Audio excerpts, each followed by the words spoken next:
আনন্দ দিবে না। দুই কারণে নারীরা জাহান্নামে যাবে বেশি। বিশ্বনবী মেরাজ থেকে এসে বললেন, ইয়া মা'আশারান নিসা, ও নারীরা, তাসাদ্দাকনা, তোমরা বেশি বেশি সদকা করো, দান খয়রাত করো। নারীরা বললেন কেন, আমাদের বললেন কেন?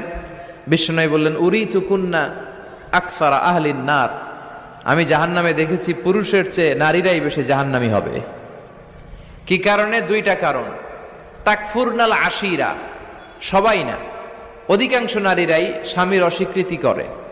স্বামী যা দেয় এতে সন্তুষ্ট থাকতে চায় না, আছে না নাই?